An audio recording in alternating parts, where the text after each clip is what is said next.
Novel का नाम आखिरी मुलाकात। किस्त नंबर 1। इब्तिदाई फिजा। शाम के धुंध में सूरज की सुर्खी आहिस्ता आहिस्ता मदहम हो रही थी। पुराने शहर की पथरीली गलियां सुनहरी रोशनी में नहा रही थीं। गली के कोने पर मौजूद छोटा सा चाय का कौका धुएं के हल्के हल्के बादलों में लिपटा हुआ था। टैंक की केतली से उबलते पानी की सीटी की आवाज बार बार गूंजती थी और चाय वाले की पुरानी रेडियो पर किसी गजल का आखिरी शेर चल रहा था। चले भी आओ के गुलशन का कारोबार चले। उसी गली के आखिरी कोने में एक पुराना सा मकान था। सफेद रंग अब उतर चुका था, दीवारों पर नमी के धब्बे थे और लकड़ी का दरवाजा हल्की सी हवा से चरचरा उठता था। यही वो मकान था जहां आफिया अपने वालिदैन के साथ रहती थी।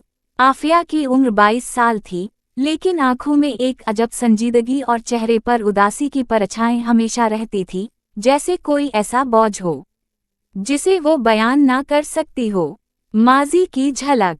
आफिया की जिंदगी में कभी हंसी भी थी। गली के दूसरे सिरे पर रहने वाला सलमान इसकी बचपन का दोस्त था। वो दोनों एक ही स्कूल में पढ़ते थे, एक साथ गलियों में खेला करते थे और इम्तिहान के दिनों में एक दूसरे के लिए नोटिस तैयार करते थे। लेकिन वक्त के साथ सलमान के घर के हालात बदल गए। उसके वालिद का तबादला किसी और शहर में हो गया और सलमान की जिंदगी एक नए रास्ते पर चल पड़ी।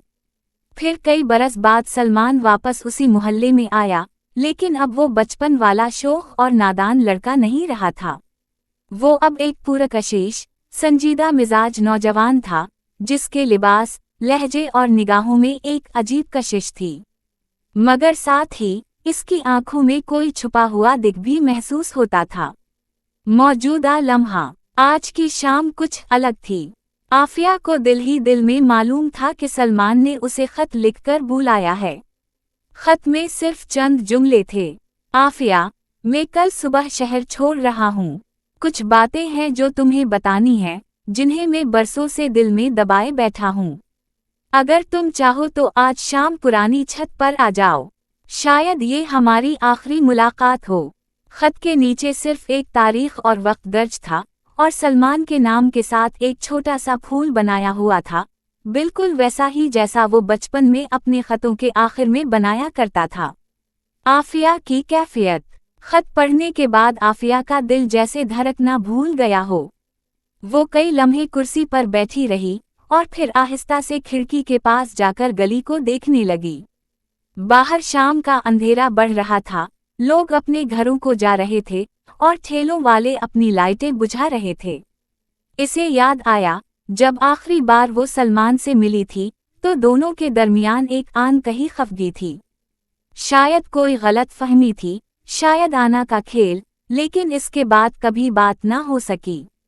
और अब, बरसों बाद, वो अचानक ये कह रहा था कि ये आखिरी मुलाकात होगी।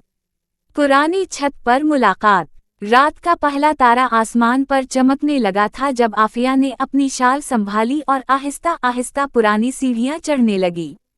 ये वही छत थी जहां बचपन में वो और सलमान घंटों बैठकर कहानियां सुनाया करते और आसमान के तारों को गिनते गिनते सो जाया करते थे। सलमान पहले से वहां मौजूद था, छत के एक कोने पर बैठा, हाथ में एक पुरानी डायरी थामे। वो कुछ दुबला लग रहा था और उसके चेहरे पर थकन की लकीरें थीं, लेकिन आंखों में वही पुरानी चमक मौजूद थी।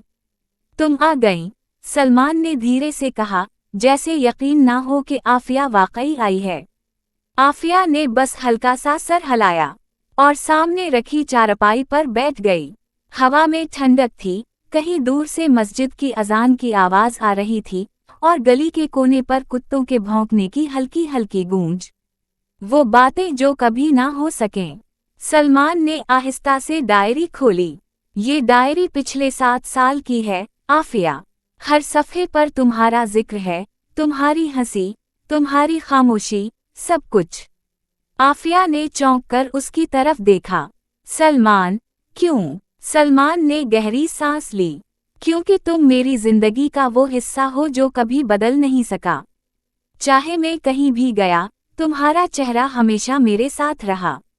लेकिन जिंदगी हमेशा हमारे ख्वाबों के मुताबिक नहीं चलती। आफिया के लब कप कपाए। तुम जा क्यों रहे हो? सलमान की नजरें दूर आसमान पर जमी रहीं। क्योंकि यहाँ मेरा कुछ बाकी नहीं रहा, और जो बाकी है वो मैं तुम्हें बोझ नहीं बनाना चाहता।